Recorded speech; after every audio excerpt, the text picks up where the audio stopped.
आपण हे वर्षभर टिकणारं असं कैरीचं लोणचं करत आहोत. कैरीचं लोणचं करताना कैऱ्या आणल्या स्वच्छ पाण्यामध्ये दिवसभर भिजायला घालायच्या किंवा रात्रभर.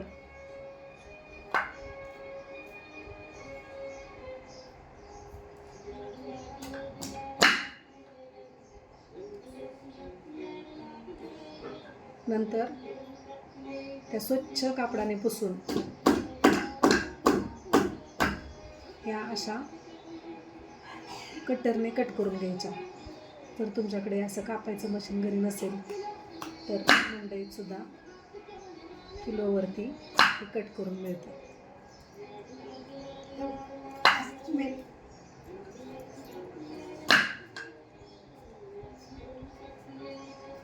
अशा छोट्या छोट्या तुकडे करून घेऊन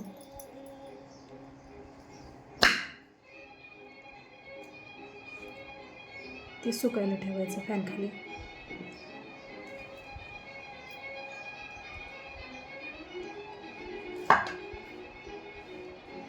सुकल्यानंतर त्याच्यामधली जी बाट असते त्याला एक असा पातळ कवर असतो तो काढायचा असतो.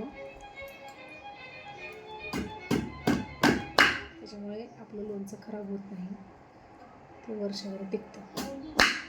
असे तुकडे करून घ्यायचे.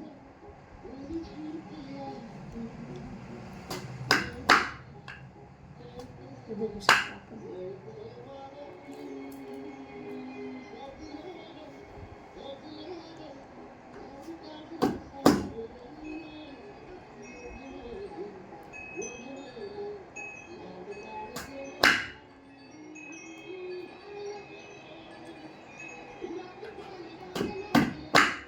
जास्तही मोठे मोठे तुकडे करायचे नाहीत.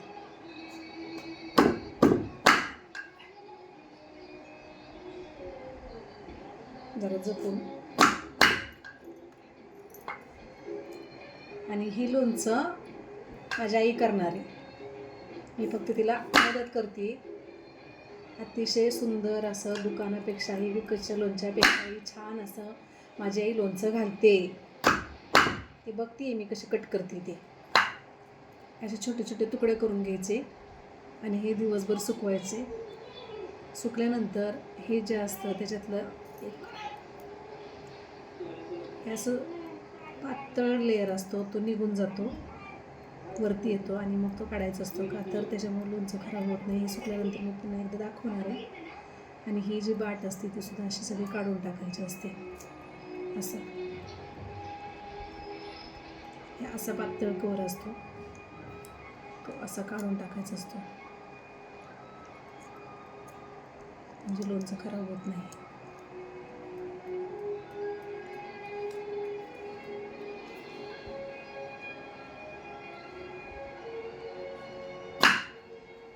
पन्नास कैऱ्यांचं प्रमाण आम्ही तुम्हाला दाखवणार आहोत लोणच्याचं.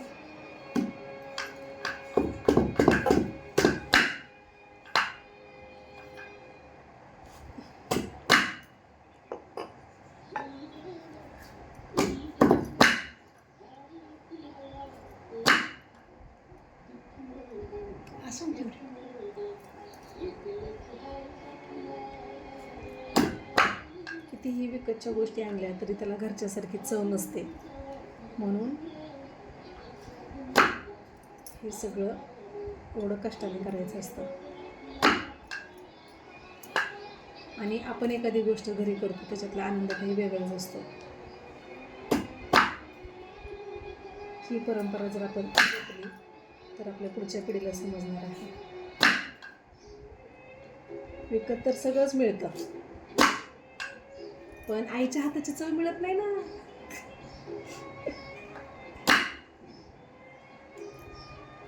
आईचा हा सगळा जो प्रयास चाललाय लोणच्याचा तो जावयासाठी खास चाललेला आहे.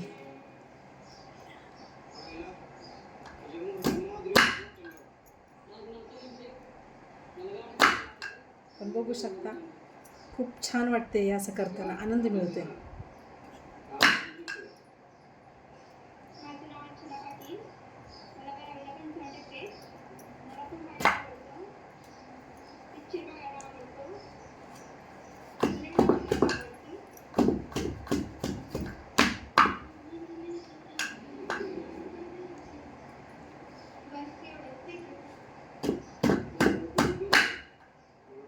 आपण ह्या व्हिडिओमध्ये फक्त कैऱ्यांची स्वच्छता आणि कैऱ्यांचं कटिंग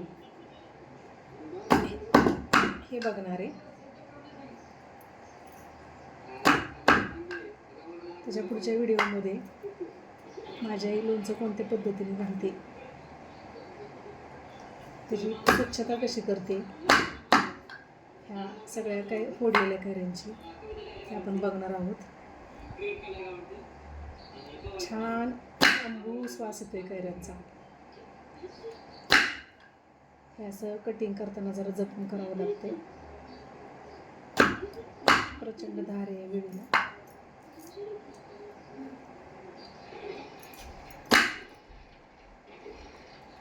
पण बघू शकता हे किती छान दिसते सगळं.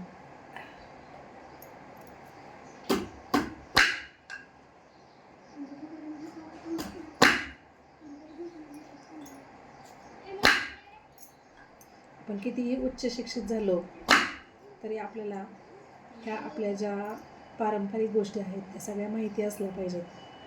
आपण जर नाही केलं तर आपल्या घरातली मुलं नाहीत करणार, म्हणून हे आपल्याला आलं पाहिजे. हा वारसा आपल्याला जपायचा आहे आणि पुढच्या पिढीकडे संक्रमित करायचा आहे, म्हणून हा अट्टहास.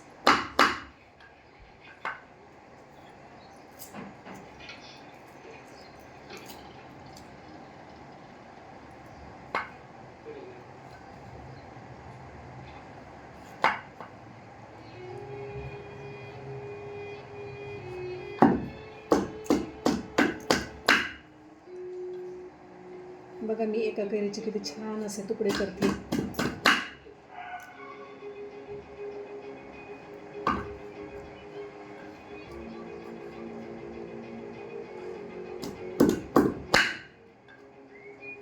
जनरली खाण्याचा आंबा आणि लोणच्याचा आंबा हा वेगळा असतो.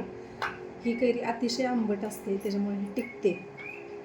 आपण रेग्युलर जो खाण्याचा आंबा असतो पिकल्यानंतर खातो, त्याचं लोणचं केलं जात नाही.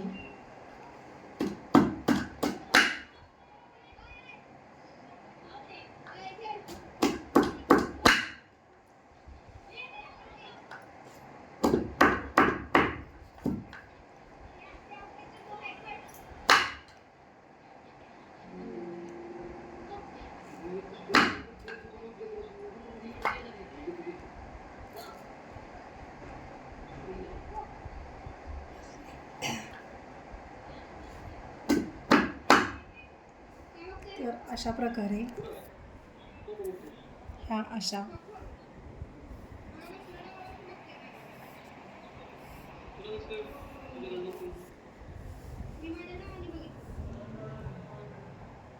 पन्नास कैऱ्या आहेत आणि आपण या 50 कैऱ्यांचं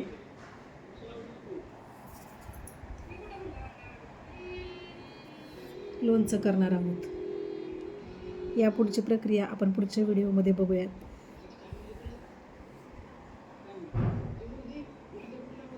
धन्यवाद.